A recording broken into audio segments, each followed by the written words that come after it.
현대적인 의미의 추수감사절은 영국의 플리머스 항에서부터 아메리카로 건너간 청교도들에게서 유래가 되었습니다. 그들은 아메리카 상륙 첫 해에 모진 겨울을 지낸 다음에 그 이듬해 첫 수확을 거두었을 때 먼저 하나님께 감사하며 추수감사절을 지켰습니다. 그러나 그들의 감사는 추수에 대한 것뿐만이 아니라 영국에서부터 떠나올 때의 모든 과정 속에서 하나님께서 지켜주신 것에 대한 감사였습니다. 그동안 수많은 고통과 어려움들이 있었지만 모든 원망과 한탄을 다 뒤로하고 덮어버리는 참으로 넘쳐 흐르는 감사를 하나님 앞에 드렸던 것이죠. 그들이 타고 갔던 메이플라워호는 180톤밖에 안 되는 아주 작고 아주 느린 배였지만 그들은 그런 배라도 하나님께서 그들에게 허락해 주신 것에 대해서 감사했습니다. 그 배는 보통 사람이 걷는 속도보다도 엄청나게 느린 속도로 운행을 했습니다. 그런데도 그들은 117일 동안이나 그 배가 고장나지 않고 계속 전진할 수 있었던 것에 대해서 감사했습니다. 그들은 항해 도중에 그들 가운데 있는 두 사람이 죽었지만 오히려 한 아기가 태어난 것에 대해서 감사를 드렸습니다. 그들은 큰 폭풍을 만나서 배의 중심이 되는 큰 돛대가 부러졌지만 배가 파손되지 않고 안전했던 것에 대해서 감사했습니다. 또 산더미 같은 파도에 휩쓸려서 여자들이 바닷속으로 말려 들어갔던 사건이 2번이나 있었지만 배가 그리고 많이 파손되었지만 여전히 안전했던 것, 그리고 여러 사람이 다쳤지만 배와 사람들이 구출된 것에 대해서 그들은 계속적으로 감사를 드렸습니다. 배가 아메리카에 도착해서 인디언들의 방해로 배가 정박하지 못하고 한 달 동안이나 상륙할 곳을 찾아 헤맸지만 결국에 무사히 상륙했던 것에 대해서 감사했습니다. 그리고 무엇보다도 감사했던 것은 4개월이나 되는 항해 도중에 단 한 사람도 영국으로 되돌아가자라는 말을 했던 사람이 없이 전원이 바다 위에서 죽는 한이 있더라도 앞으로 전진하자라고 말하면서 서로 믿음과 용기를 북돋았던 것에 대해서 감사했습니다. 그들은 막 아메리카 대륙의 동북부 플리머스 해변에 도착하고 나서 나무와 바위를 끌어안고 눈물과 환희로 하나님께 감사의 기도를 드렸습니다. 플리머스 해변에서 하나님께 드려진 감사의 제단은 결코 평탄함 속에 드려지는 감사가 아니었고 그것은 모든 환난과 고통과 어려움 가운데서도 마음으로부터 넘쳐 흐르는 감사였던 것입니다. 추수감사절을 맞이해서 바로 오늘 우리가 읽은 시편 100편이 이 청교도들이 플리머스 해안에서 하나님께 감사 찬송을 드리면서 불렀던 시편인 것입니다. 이 시편은 뿐만 아니라 과거에 이스라엘 백성들이 절기 때마다 하나님 앞에 올라가서 불렀을 것이라고 생각이 됩니다. 아메리카에 건너간 청교도들이 현대적인 추수감사절의 효시지만 성경적인 관점에서는 이스라엘의 새 절기가 추수감사절의 전통을 만들었다고 할 수 있는 것입니다. 하나님께서는 이스라엘에게 감사를 가르쳐 주시기 위해서 무교절, 칠칠절, 그리고 초막절 3개의 절기를 만들어서 그들에게 지키게 했습니다. 이스라엘 백성들은 농사를 지으면 1년에 3번 정도 추수의 시기가 있었는데 그때마다 하나님 앞에 나아가 감사를 드렸던 것이죠. 겨울 동안 자란 보리는 초봄에 추수합니다. 그러면 6월절 곧 무교절 기간 중에 안식일 이튿날 보리의 첫 이삭 한 단을 제사장에게로 가지고 가면 제사장은 그것을 여호와 앞에서 흔들어서 요제로 감사를 드리는 것입니다. 그리고 봄에 씨를 뿌린 밀이 여름 동안 자라면 늦여름이 되어서 추수합니다. 이 추수가 거의 끝날 무렵, 즉 유월절 이후에 50일째가 되면 칠칠절 혹은 맥추절을 지키게 됩니다. 이 맥추절은 하나님께서 풍성한 곡식을 주신 것을 인해서 감사하는 절기입니다. 그리고 늦은 가을이 되면 그동안 열심히 가꾼 올리브 나무라든가 포도, 무화과와 같은 과일들을 수확하게 되죠. 모든 토지 소산 거두기를 마치면 수장절 혹은 초막절을 지켜서 감사하게 됩니다. 이스라엘에서는요 1년에 이렇게 세 차례의 추수가 있었는데 여기에 맞춰서 세 가지 큰 명절을 제정해서 지키도록 하신 것이죠. 이스라엘은 그 절기 때마다 하나님 앞에 나아가 감사를 드릴 수가 있었던 것입니다. 오늘 우리는 무엇보다도 아메리카로 건너간 청교도들과 1년에 3번 절기를 드린 이스라엘 백성들처럼 지난 한 해 동안 하나님께서 우리에게 열매 맺게 하셨던 우리의 노동과 사업의 결실에 대해서 하나님께 감사를 드립시다. 농부들은 봄이 되면 밭을 갈고 씨를 뿌리고 여름이 되면 김을 메고 비료와 농약을 치고 열심히 수고하고 땀을 흘려야 가을에 열매를 거두는 것입니다. 여러분도 지난 한 해 동안 열심히 수고하셔서 열매를 많이 맺으신 줄로 믿습니다. 그러나 우리가 참으로 열심히 수고하였다 할지라도 우리의 수고와 노력에 열매를 맺게 하시고 결실을 주시는 것은 하나님이십니다. 햇빛과 비를 주시고 곡식을 자라게 하시는 것은 하나님이시라는 것을 우리는 기억할 필요가 있습니다. 재물을 얻을 능을 주신 것은 하나님이심을 우리는 기억해야 됩니다. 우리가 아무리 수고했다 할지라도 그 노력에 열매 맺게 하신 것은 하나님이시죠. 우리는 그것을 기억하고 감사해야 합니다.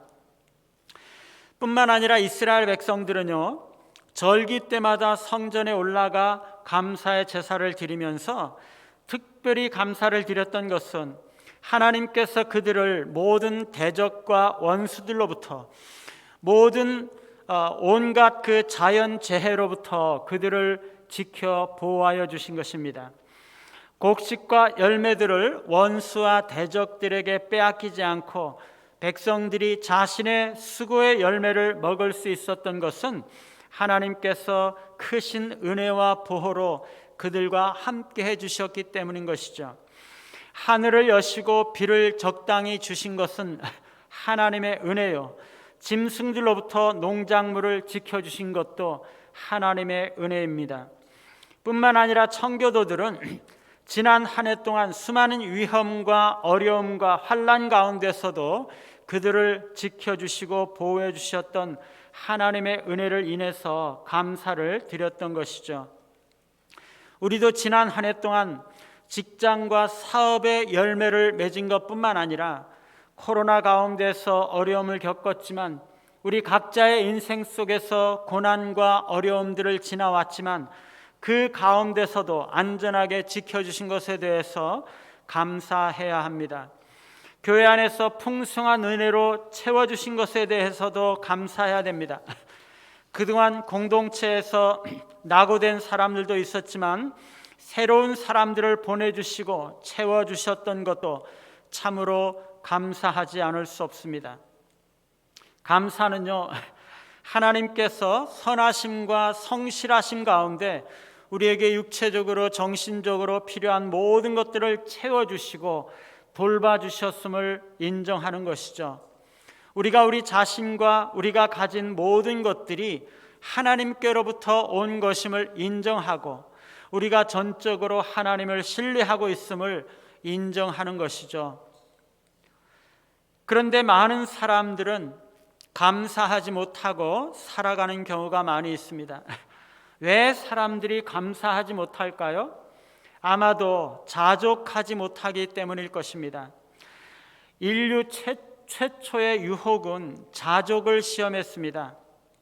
하나님은 최초의 인류에게 동산 중앙에 있는 모든 나무의 실과를 먹을 수 있지만 그 중에 하나만 먹지 말라고 말씀하셨습니다. 사실상 하나님은 아담과 하와에게 필요한 모든 것보다 훨씬 더 많은 것들을 공급해 주신 것이죠. 그런데 사탄은 하나님께서 먹지 말라고 했던 그 한 가지에 대해서 불만족의 씨를 뿌리고 하와로 하여금 하나님의 선하심을 의심하게 만들었던 것입니다. 사탄은 광야에서 예수님을 시험할 때에도 똑같은 전략을 사용했습니다. 사탄은 예수님으로 하여금 굶주림의 불만족을 느끼도록 만들었고 명예를 탐하고 이 세상의 권세를 추구하고 싶은 마음이 들도록 유혹했습니다. 뿐만 아니라 많은 학자들은요, 이사야 14장 13절로 15절 말씀이 사탄에 대해서 하시는 말씀이라고 생각을 하고 있습니다. 내가 내 마음에 이르기를 내가 하늘에 올라 하나님의 뭇별 위에 내 자리를 높이리라. 내가 북극 지폐 산 위에 앉으리라. 가장 높은 구름에 올라 지극히 높은 이와 같아지리라 하는도다.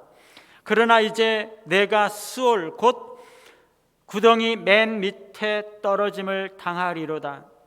만일 이 말씀이 사탄에 대해서 하시는 말씀이 맞다면 사탄이 몰락한 결정적인 이유는 그가 바로 자족하지 못하는 마음 때문이었다는 것을 우리가 알게 됩니다. 그는 하나님께서 정해주신 천사로서의 지위를 기꺼이 받아들이려고 하지 않았다는 것이죠. 그러므로 자족하지 못하는 죄는 모든 죄 중에서도 사탄의 속성에 가장 가깝다는 것을 알 수가 있습니다.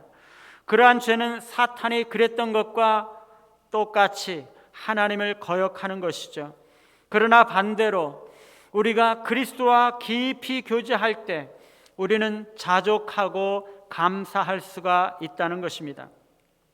골로새서 2장 6절 7절에 보시면 그러므로 너희가 그리스도 예수를 주로 받았으니 그 안에서 행하되 그 안에 뿌리를 박으며 세움을 받아 교훈을 받은 대로 믿음에 굳게 서서 감사함을 넘치게 하라 라고 말씀하고 있습니다.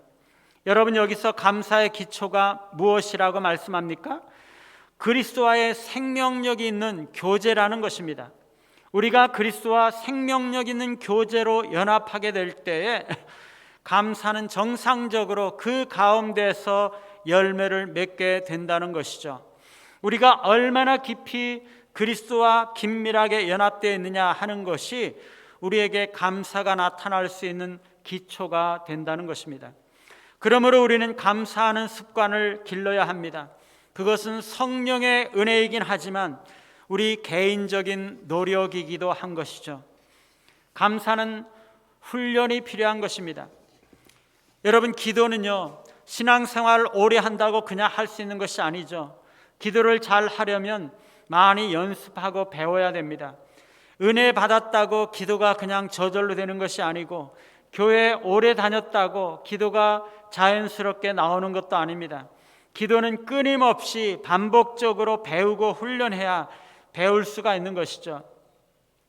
뿐만 아니라 하나님의 말씀을 알기 위해서는 우리가 말씀을 연구하고 배워야 합니다. 교회 오래 다니고 주일마다 교회 나왔다고 해서 성경을 잘 알게 되는 것은 아니죠. 자기가 스스로 성경을 읽고 배우고 체계적으로 공부해야 성경을 잘 알게 됩니다. 마찬가지로 감사도 우리가 배우고 연습해야 잘 할 수가 있는 것입니다. 감사가 넘치는 생활을 하려면 감사를 어떻게 해야 하는지 배워야 합니다. 다른 사람들이 어떻게 감사하는지를 보고 나도 그렇게 감사하는 법을 배우는 것이죠. 감사를 반복적으로 연습하고 훈련해서 그것이 체질화되고 생활화돼야 일상적으로 감사가 우리 몸에 배이고 습관이 되는 것입니다. 감사 훈련이 잘 되어서 감사 성향이 높은 사람은 감사와 관련된 일상 사건들이 적은 날에도 감사하는 기분을 유지할 수 있지만, 감사 성향이 낮은 사람은 그날 감사 관련 사건이 있어야 감사 기분을 느끼는 경향이 있게 되는 것입니다. 감사는 여러모로 우리에게 유익한 것이고, 감사는 할수록 좋은 것이지만 우리가 훈련할 때 감사가 많아지는 것입니다. 오늘 말씀에 감사해야 하는 이유는, 감사는 하나님의 은혜의 문을 연다는 것입니다. 오늘 시편은 감사함으로 그의 문에 들어가며 찬송함으로 그의 궁전에 들어간다라고 말씀하고 있습니다. 감사는요, 하나님의 임재 속으로 들어가는 입구인 것입니다. 찬송은요, 하나님의 임재의 자리에 나아가는 통로라는 것입니다. 감사와 찬송으로 하나님께 나아갈 때 우리는 하나님의 임재 가운데로 나아갈 수가 있는 것이죠. 우리가 하나님께 진정으로 감사를 드릴 때 우리는 하나님의 임재를 경험하게 되는 것입니다. 오늘 시편은 두 번에 걸쳐서 찬양 혹은 감사하라는 요청이 있고, 또 두 개의 찬양의 내용 혹은 감사의 조건이 나타나고 있습니다. 그래서 아마도 많은 학자들은 오늘 시편이 순례자와 제사장들이 돌아가면서 부르는 칸타타 혹은 교성곡이 아닐까 생각합니다. 첫 번째 부름에서 시인은 온 땅을 부르고 있습니다. 온 땅이여 여호와께 즐거운 찬송을 부를지어다. 여기서 온 땅이란 이스라엘 온 땅을 말하는 것이 아니라 온 세상의 모든 열국 백성들을 부르는 말이죠. 오늘 이 시편은 93편에서부터 시작된 여호와 통치시의 절정입니다. 99편에서도 시인은 만민을 부르고 있고, 98편에서도 시인은 온 땅을 여호와의 찬양으로 초청하고 있습니다. 97편에서도 허다한 섬이 여호와 찬양의 부름을 받고 있고, 96편에서도 온 땅이 새 노래로 여호와를 찬양할 것을 요청하고 있습니다. 여호와 통치시에는 반복적으로 여호와께서 온 세계를 다스리심으로 열방과 만민 곧 온 땅에게 여호와를 찬양할 것을 초청하고 있는 것이죠. 주님의 주권과 왕권에 대한 찬양이 93편에서부터 시작해서 100편에서 완성이 되고 있는 것입니다. 오늘 이 감사의 시편에 나타난 첫 번째 감사의 내용은 3절에 보시면 하나님과의 관계 곧 우리의 구원하심입니다. 3절에서는 하나님과 우리와의 관계를 나타내고 있습니다. 먼저 여호와는 우리의 하나님이시라는 거죠. 이것은 언약 공식이라고 말할 수가 있는데, 하나님과 그 백성들 사이의 관계를 표현하는 것이 바로 이 언약 공식입니다. 여호와께서는 우리를 지으신이라고 표현하고 있습니다. 여기서 하나님께서 우리를 지으신 분이시라고 말하는 것은 일반적인 인간 창조에 대한 고백이 아니라 하나님의 백성으로 우리를 창조하셨다는 것을 말하는 것입니다. 따라서 우리는 우리의 것이 아니라 우리는 그분의 것이죠. 말하자면 우리는 하나님의 소유입니다. 우리 자신은 우리의 것이 아닙니다. 우리가 가지고 있는 어떤 것도 우리의 것이 아니죠. 우리 자신과 우리가 가지고 있는 모든 것은 하나님으로부터 온 것이고 하나님께 속한 것이고 하나님의 소유입니다. 뿐만 아니라 우리는 하나님의 백성이죠. 하나님은 우리를 다스리시는 왕이시고 우리는 다스리심을 받는 그분의 백성입니다. 그분은 율법과 규례를 통해서 우리를 다스리십니다. 공평과 정의로 우리를 다스리시고 언약의 질서를 통해서 백성들을 다스리시는 분이시죠. 또한 우리는 하나님께서 기르시는 양입니다. 다른 말로 하면 하나님이 우리의 목자가 되시는 거죠. 하나님은 우리의 안전과 성장에 관심을 가지고 계시고 책임을 지고 계십니다. 또한 목자이신 하나님은 양인 우리가 먹을 꼴에 관심을 가지고 공급하시는 분이십니다. 시인은 이런 모든 하나님과 우리와의 관계를 감사하는 거죠. 감사하는 두 번째 제목은 5절에 보면 하나님의 선하심입니다. 이것은 삶 속에서의 하나님의 공급을 말하는 것입니다. 이것은 하나님께서 우리의 필요한 모든 필요와 유익을 위해서 공급하시는 것을 말합니다. 그분은 악인들에게까지 선하심으로 햇빛과 비를 주십니다. 하나님은 들짐승들에게까지도 골짜기에서 샘을 솟게 하셔서 마시게 하시고, 공중의 새들도 나뭇가지에 깃들이게 하시고, 가축을 위해서 풀과 땅에서 먹을 것을 나게 하셔서 먹게 하시는 것입니다. 여기서 하나님의 선하심은 두 가지로 표현이 되는데, 그의 인자하심과 성실하심이십니다. 그분의 선하심은 결코 변함이 없으시다는 것이죠. 하나님은 특별히 하나님의 백성들을 향해서 그들의 수고하여 일한 것들에 대해 합당한 열매를 맺게 하심으로 그분의 선하심을 나타내십니다. 세 번째로 감사해야 될 제목은 고난과 역경입니다. 우리는 고난을 당하였을 때는 그렇게 고통스럽고 힘들어하지만 지난 모든 고난을 되돌아보면 그 시간들이 지나간 것을 인해서 우리는 감사할 수 있는 것입니다. 고난은 하나님께서 우리에게 신앙을 훈련시키기 위해서 특별히 마련하신 훈련 코스입니다. 우리는 고난을 통해서 우리가 이 땅에서 어떻게 하나님을 의지하며 살아가야 하는지를 배우는 것이죠. 고난은 우리를 성숙하게 하고 우리의 신앙이 자라게 하는 하나님의 도구가 되는 것입니다. 시편 119편에 보면요, 고난 당하기 전에는 내가 그릇 행하였더니 이제는 주의 말씀을 지키나이다.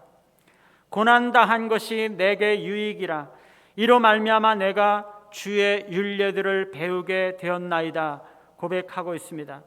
여러분, 고난은요, 우리에게 하나님의 말씀을 깨닫게 하고 하나님의 말씀을 지키게 하는 것이죠.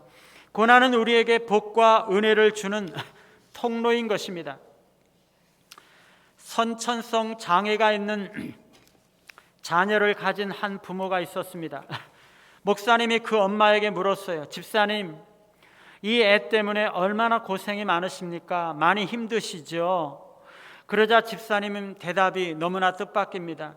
목사님, 우리 애 때문에 우리가 얼마나 많은 복을 받고 있는지 아십니까?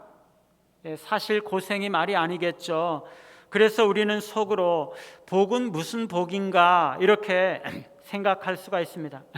그런데 그 집사님은요, 우리 애 때문에 가정이 얼마나 화목한지 모릅니다. 우리 이 애 때문에 우리 아빠가 예수 믿고 돌아왔습니다.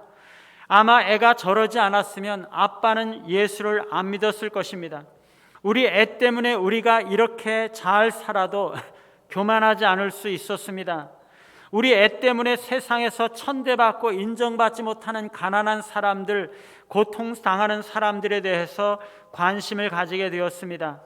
이 애 때문에 하나님이 우리 가정에 주신 복이 보통 많은 게 아닙니다. 여러분, 고난은요, 복의 통로라는 것입니다. 우리가 그것을 알아야 합니다. 우리가 감사하는 목적이 무엇인가요?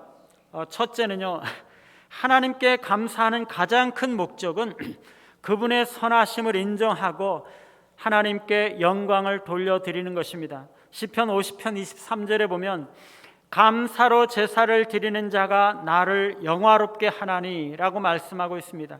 우리가 하나님께 감사할 때 우리는 하나님의 능하신 역사를 선포하고 그의 선하심을 인정하며 하나님을 영화롭게 하는 것이죠.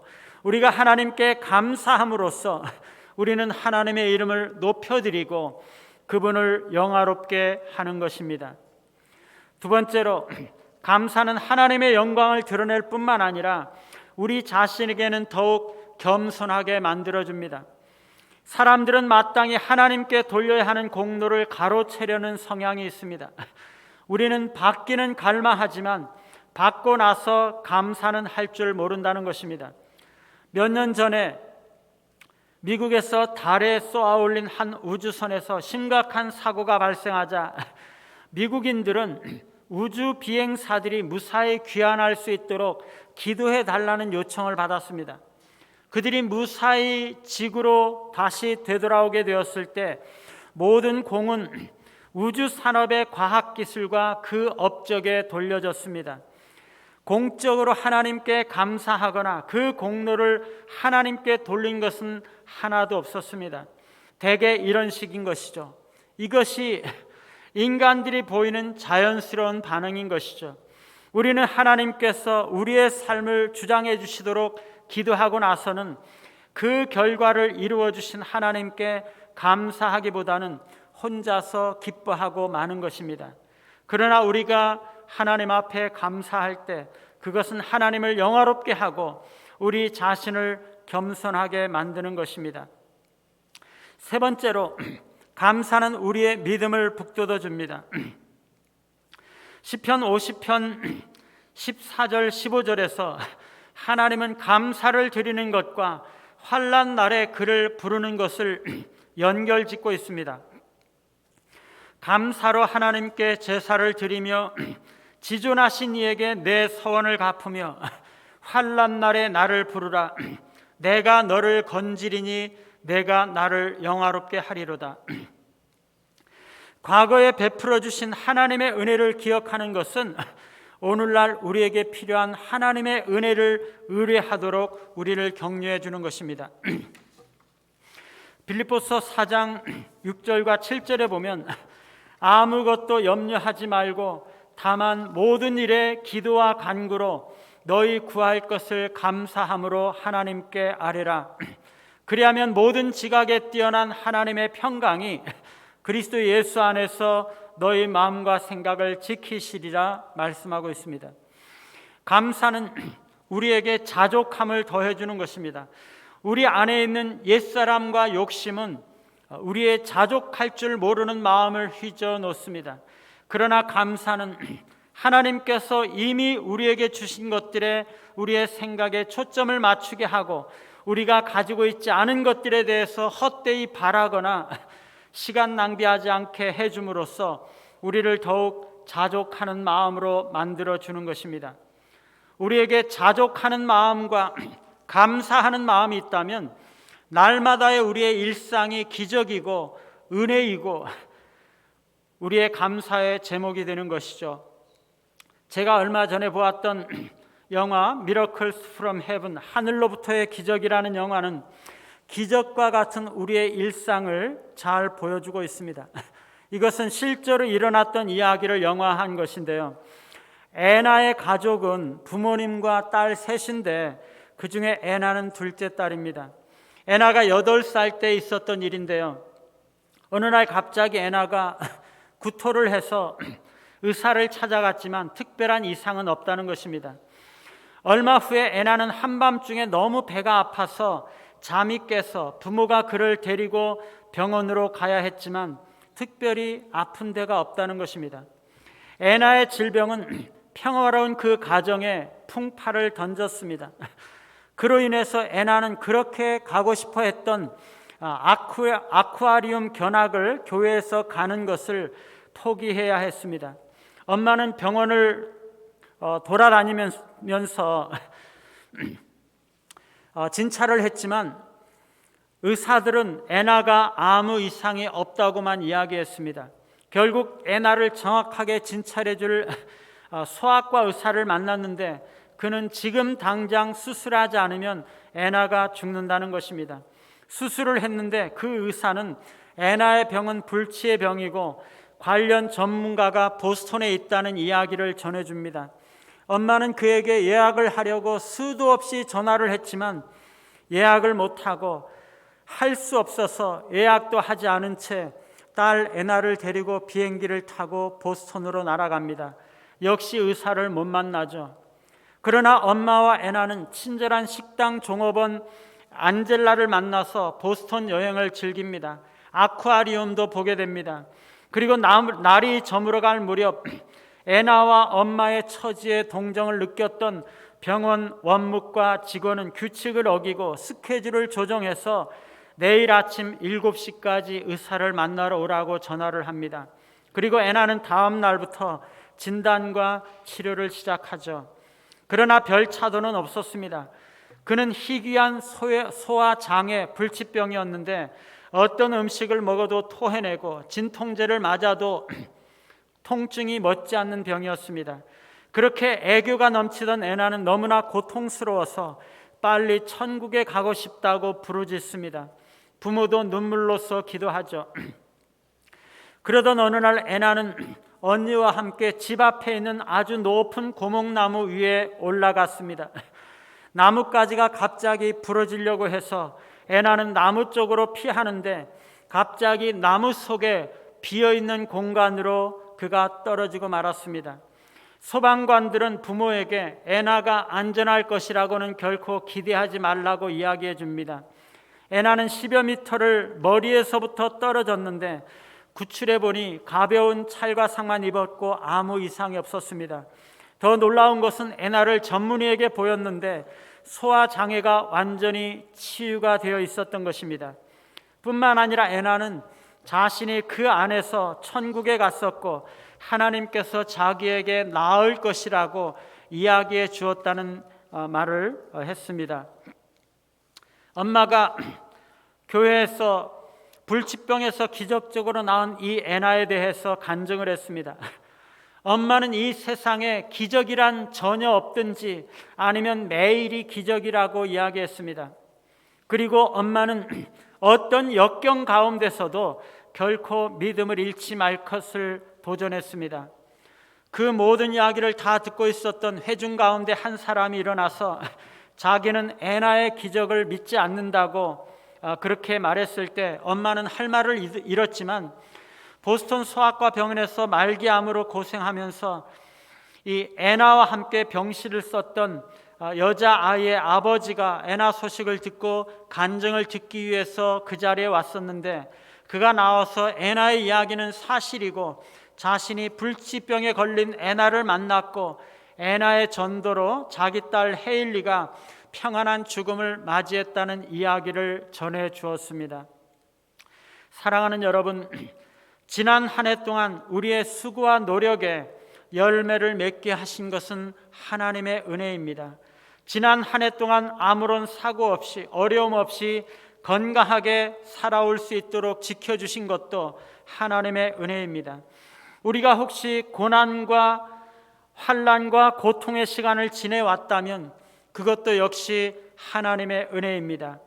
지난 한 해를 돌아보시면서 감사함으로 그의 문에 들어가고 찬송함으로 하나님의 궁정에 들어가서 하나님께 감사하며 하나님의 이름을 송축하심으로써 하나님을 영화롭게 하시는 우리 모두가 되시기를 간절히 바랍니다.